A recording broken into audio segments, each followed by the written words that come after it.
Hi, Steve Stolberg here with monthly painting video number 54, made in Kuala Lumpur, June 2018. This is a fairy riding a bunny, but I was really trying to make it a little different from all the other fairies riding bunnies, rabbits or hares that you can find online if you search. The first rough sketch you see here was done years ago using no reference, and I was not happy with it, so it went no further. But I hardly ever throw anything away. So recently I tried again.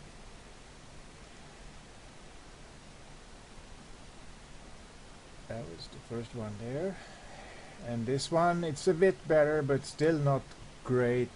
However, I'm extremely stubborn, and I told myself, maybe if I make it a full painting, something will start popping, you know.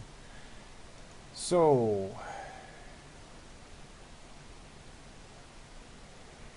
yeah, this is a one step further. So here I'm starting with the painting by doing yet another sketch pass. So now he's looking different again, that bunny. At first I thought the problem was the bunny, but it turns out now, as I'm looking back, as I've actually finished the whole thing, I think the whole image is just a problem. It's just static, it's boring, it's not even, there's no storytelling behind it. It's just an angry bunny and a kind of an angry shouting warrior lady on top, with a little warrior fairy. The whole point of the drawing is of the painting is that tiny little kind of bad joke that, oh yeah, bunnies are soft and fluffy and this one is not, and fairies are soft and feminine and this one is not, you know. So it is not really much of a point to the illustration to begin with, and obviously that's why I didn't do anything with it for years. But as I said, I'm stubborn, so I'm gonna still try one more time after this. After you'll see, after this is finished, you'll see me. You'll see this one finished, but I was still not happy with this one, even when it was finished. But it can still be a teachable moment. So yeah, I tried a few different things. I made the horns larger. I added horns first. That wasn't in the original bunny, and then I made them larger. So now it looks more like a jackalope, which is a mythical creature that some people even believe exists, but it doesn't. I think it was a hoax way back where somebody tied antlers to a rabbit skeleton or something. I don't know. Yeah, splitting it up into layers so we don't have that many different layers in the visually in the image, but I ended up with a bunch of layers anyway in the stack here on the right hand side, because I was trying many different things and I hesitated to collapse layers down into flatter pieces. So basically we have the reins, because they're difficult to redraw, to move if they're flattened down into the bunny.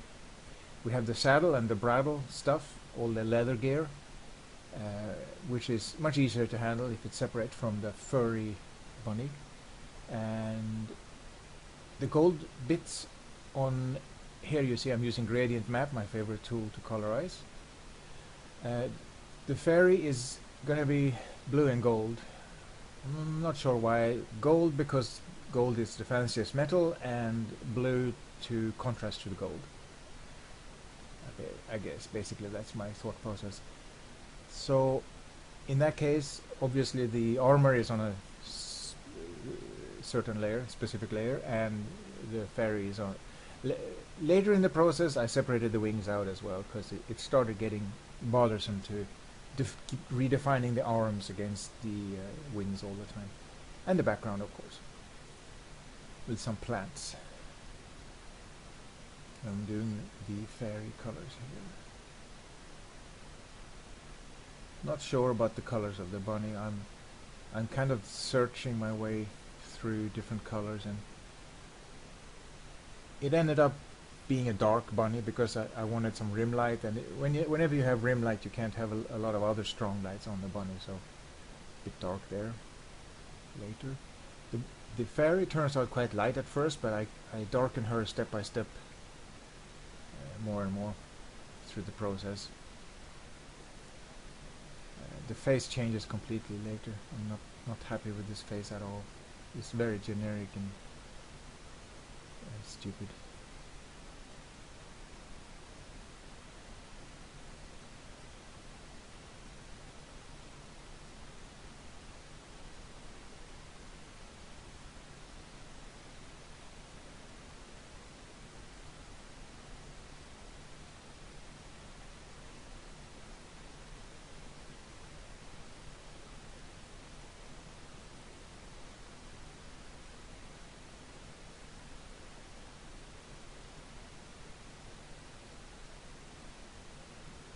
This is already quite a long video, so I'm doing some small hops, pardon the pun. Yeah, the gold here. Obviously just a rough start. Later on you'll see me refining the gold a lot. This is the first step of refinement right here, but there will be more.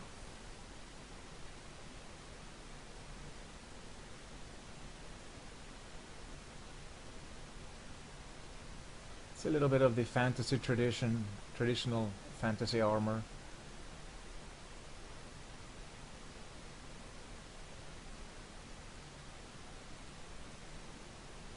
Very fanciful and unrealistic.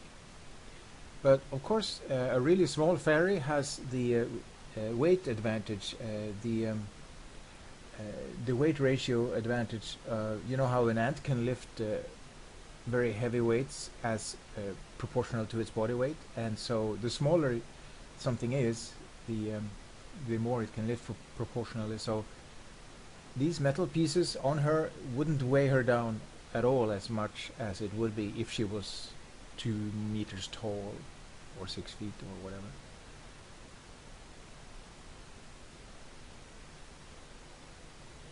It's science, I don't know. And here I'm darkening the fairy and starting with the rim light by simply not painting blue on the rim light there. But later I'll add more. Here I'm adding rim light to the bunny.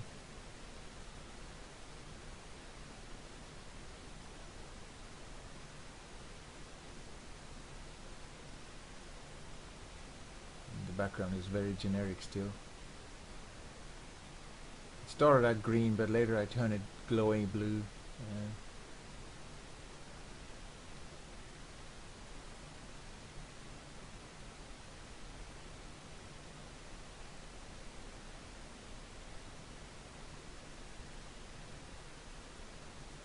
Yeah, they call this contre-jour lighting when the light source is back in the background, pointed towards the camera, so to speak.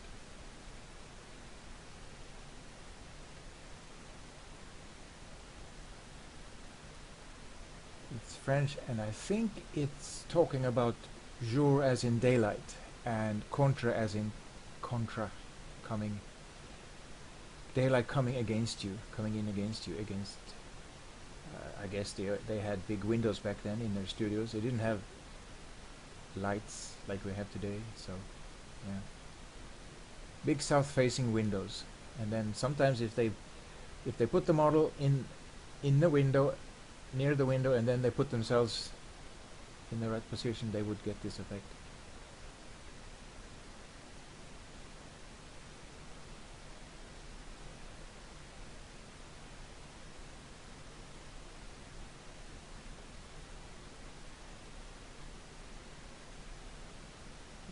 There's no references used anywhere, and you can see there are anatomical problems with the fairy, there are anatomical problems with the rabbit, especially because I'm not very good with rabbit anatomy. Not at all as good as I am with human anatomy, which I have studied, but I've never studied any rabbit anatomy ever at all, so that's not surprising. But very shortly I'm gonna start looking at references.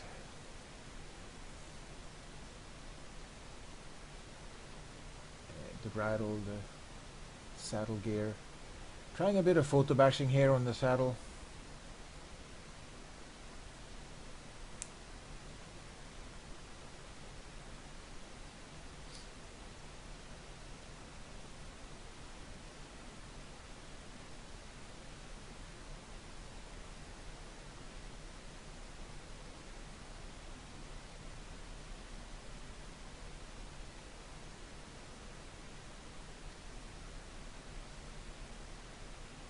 Which came as a result of me looking up references for saddles. So this is what I mean by I'm starting the process of looking up references.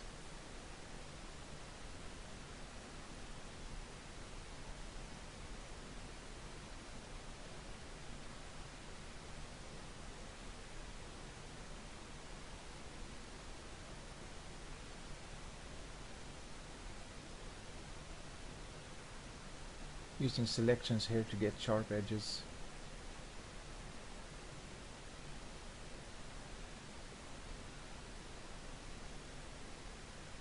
Many small temporary selections.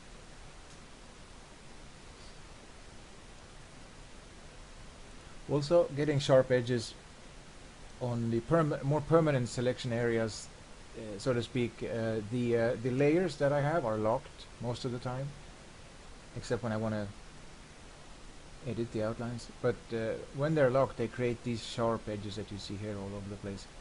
And later on, there's too many sharp edges in this image. Later on you'll see me softening some of those. Not on the main subject, but some on the bunny and in the background and stuff. So I'm trying to refine the gold here, but this is obviously still very rough. I go in for another refining process later. What I'm doing here, what I was doing there, I was erasing some lines which are in the sketch layer. It's a separate layer.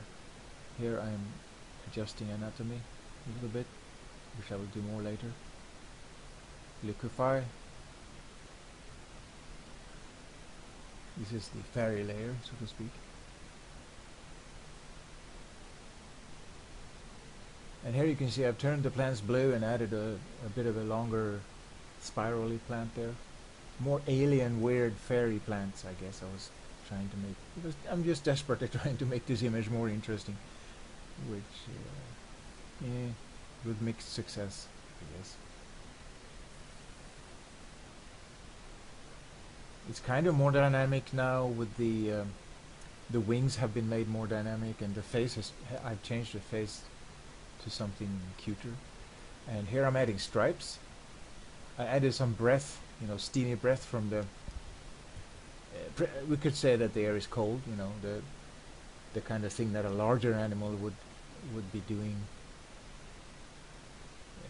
Still trying to make that the bunny, which looks small compared to the plants, but trying to make him still look huge and hulking and ferocious. Now I'm fixing anatomy, bunny anatomy, making it more realistic after looking at reference. And I added a little dandelion seed here as well, flying around in the air. Just all these things trying to make it look more interesting.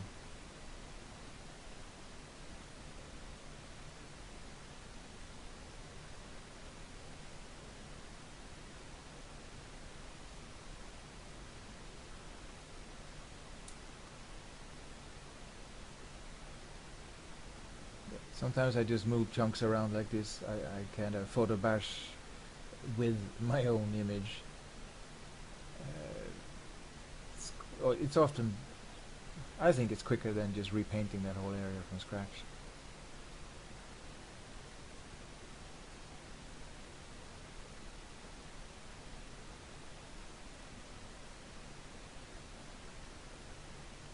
Well, it usually is anyway.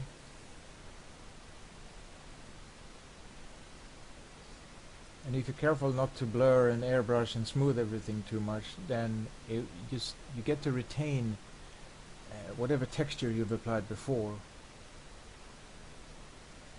which helps. Here I'm adding some fur texture, roughly first. More editing of the anatomy.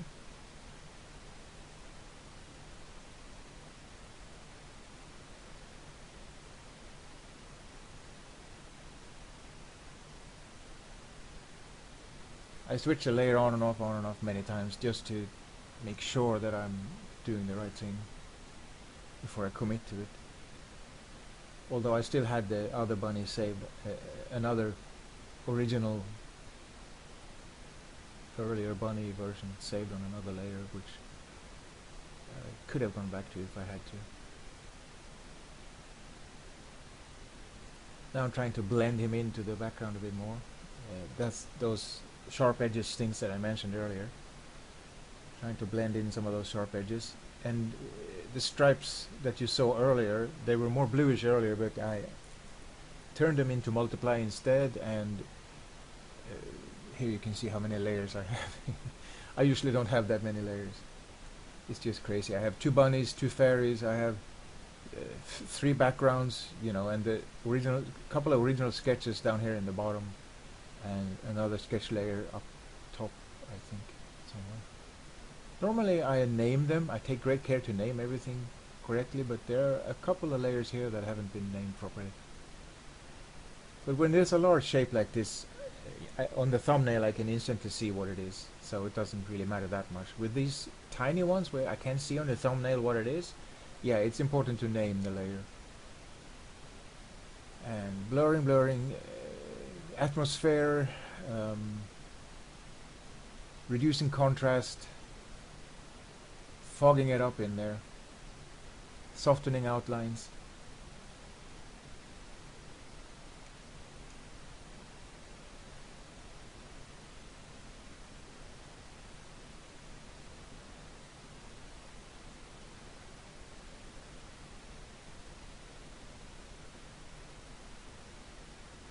Later I kinda darkened the shit out of this whole area down here because we don't really need to see those huge claws.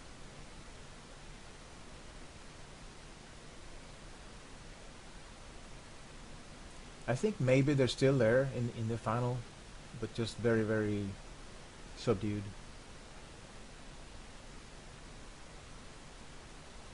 Yeah, softening these outlines even more.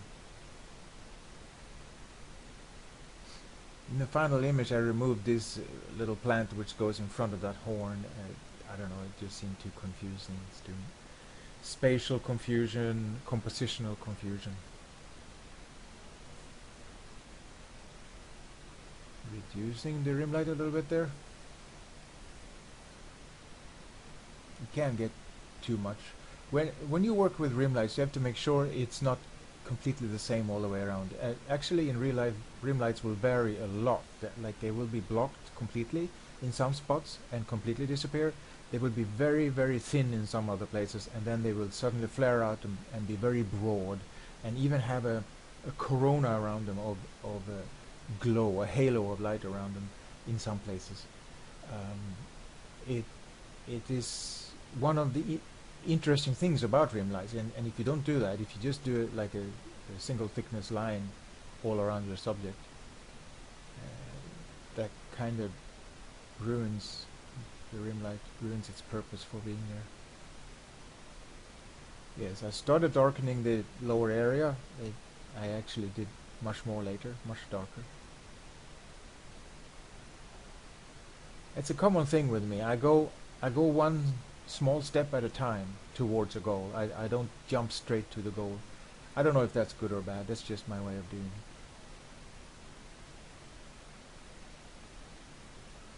I have actually recently, here I'm starting the refining of the metal parts.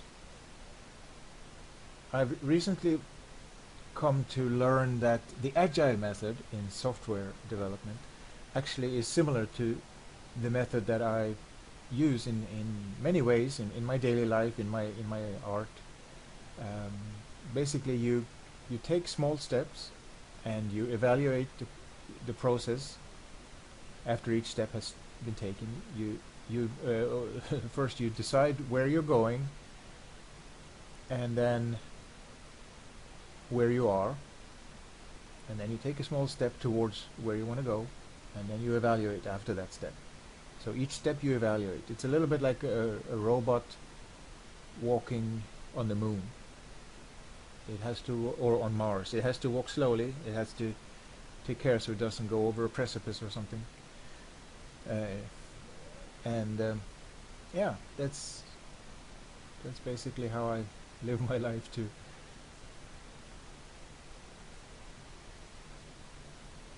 And if you have two choices to go in two different directions, you pick the direction which at that time seems to offer the least amount of not be able to go back. You know what I mean? You offer the most flexible route where you can still change your mind, maybe at least more than the other choice, or if you have several choices, the choice that seems to be offering a way back, or some kind of safer way to do things, then you choose that one. That's a really bad explanation, but hopefully you understand what I mean. I'm adjusting the arm a little bit there as well, and the hand a little bit, but mainly right now I'm working on the metal bits here.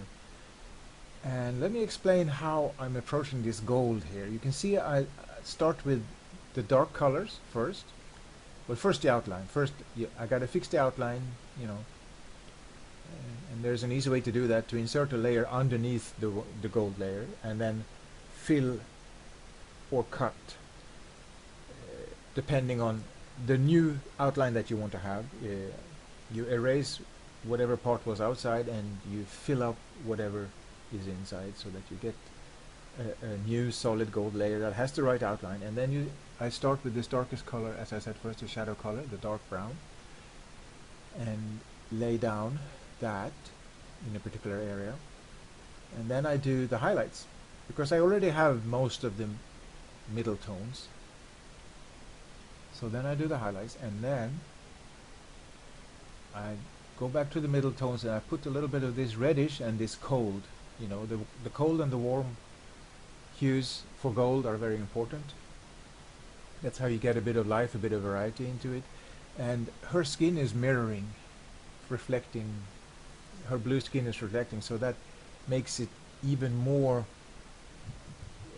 you know, stronger, cool color, more cool than it would normally be in gold. And where gold reflects on itself, you get these warmer colors.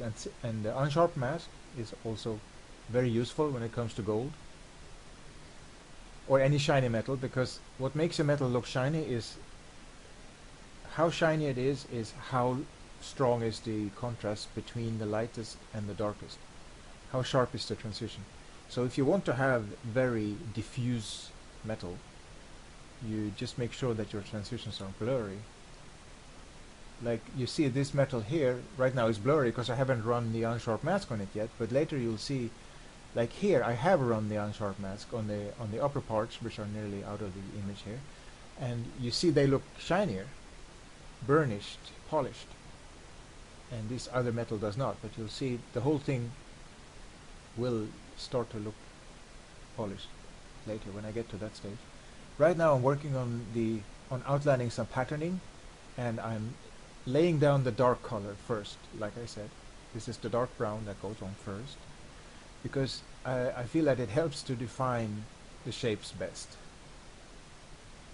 It's the quickest and easiest and clearest way for me to define the shapes, so for me to follow up with the next one, which is the highlights. And the highlights, they're not everywhere. Like this dark color, it's pretty much everywhere. It's thin or thick, but it's the most prevalent color. No, that's not what I mean either. The most prevalent one is the midtones, but the dark tone it works almost like a sketch layer. but the highlights don't. You see here, I'm putting the highlights in here. They're smaller and more confined in space, so they are, if you imagine only seeing the highlights, it would not help you understand the shape that much. And then after I got those laid out, I go back to the mid-tones, and right now I'm working on the reddish gold. And I'm not sure if I did any bluish, and now I'm doing the unsharp masking, so you can see how well it works. Changing it a bit. Yeah, darkening some parts. You can't have all the gold be bright all over. There's got to be some balance. And color dodging with the brush is a great way to get metallic look. Especially if the color on your brush right then is the highlight color. I'll try that. Use color dodge. Some final tweaks on the gold here.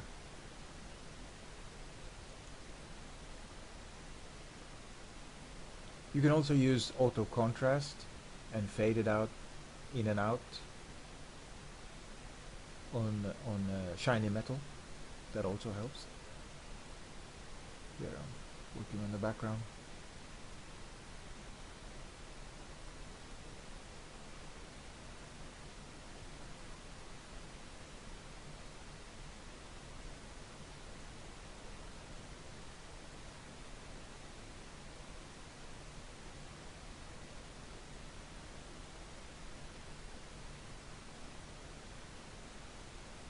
One place I should have worked a bit more on was the wings, but this project took a long time because of the creative difficulties I had with it, and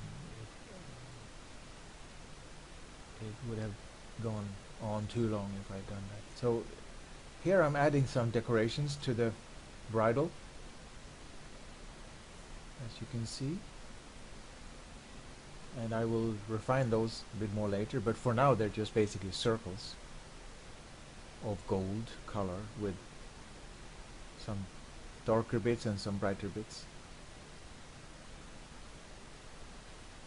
And right now here I'm working on the bunny's face.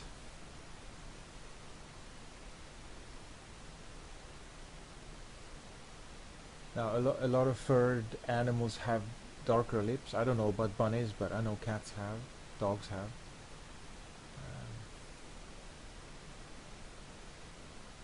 So that's what I'm trying to do. Basically, overall, my main purpose here is to define the mouth more, but I'm using the darkness of the lips to do that. And I ended up darkening this area much more later. But I mean, as you can see, this process took hours. Even speed it up 10 times, it's tedious to watch. Let's see, but I might jump a little bit, but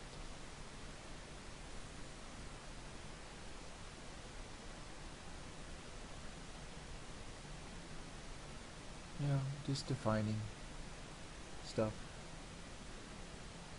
Looking on the teeth, wrapping the lip around the tooth. The lower jaw is undefined right now. I'm gonna touch that up a little bit too soon.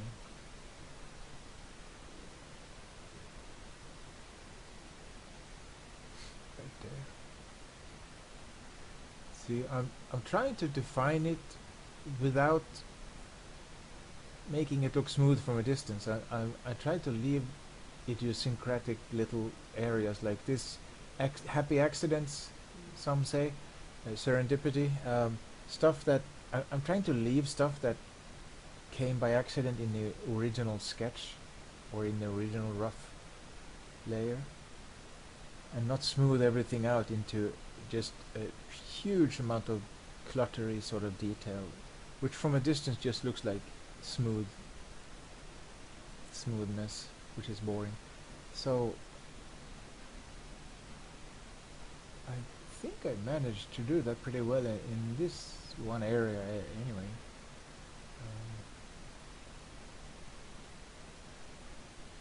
Continuing with the face. Now I didn't do this level of detail across the whole bunny. Of course the face is more important than the rest of the bunny, especially since many other parts, the face is also the brightest area for the same reason. It's more interesting to look at. Yeah, you can see how extremely rough everything else is when you look this close. So I use a lot of smudging first, like my first pass, to smudge up certain wrong shapes that I don't like, and then adding texture. Now I'm about to work on some fur here, and you see that I'm using selections that almost look like leaves. Very random but spiky looking selections, which they're meant to be clumps of fur. And then I brighten them up a little bit, and then I add some strand detail inside, and then I invert the selection right there, and I paint on the outside, and I try to hit the lower edge. By lower edge I mean this edge here of each selection area, so that it looks like a chunk of fur that has a little bit of shadow under its lower edge. And then I get rid of the selection, and I try to smudge the upper edge a little bit, so that it has this difference between the upper edges and the lower edges. And you can also use unsharp mask on such an area. Auto contrast I used there. You saw that when it turned red, that's what auto contrast does on a colored surface sometimes. I only used like 5% of it or something. And it starts to look a little bit like matted, clumpy fur if you do it that way. And then I continue the same principle up into the rim light. I usually try to keep a darker area next to the rim light, and then this center mask can be slightly lighter, but it usually looks good. You see me doing that on the leg here as well. Slightly darker near the rim light, and then it brightens up a little bit here, as if there's a light source near the camera.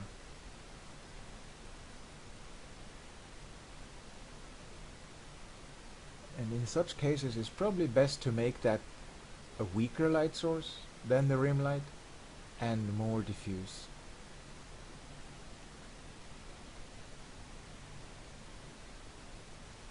But anyway, yeah, the trick is to not try to paint every hair of the fur. That is completely dangerous. You will burn out, or you will end up with a very bad work of art. Unless you know what you're doing, then you can make it into your style, like an illustrated style where everything is defined, but it won't look perfectly realistic. But it will look stylized, but that's if you know what you're doing. Of course, I had no time at all to try to work on every single hair of the bunny. And there's the finished one. I'll just pause it, and it's let's see if I can. You may notice I've sharpened the whole thing. I darkened this area at the bottom a lot. I extended the fur coming from his mouth. I softened the background even more. Try to make it look painterly, oil painty, kinda. And let's see, I refined the bridle a little bit more.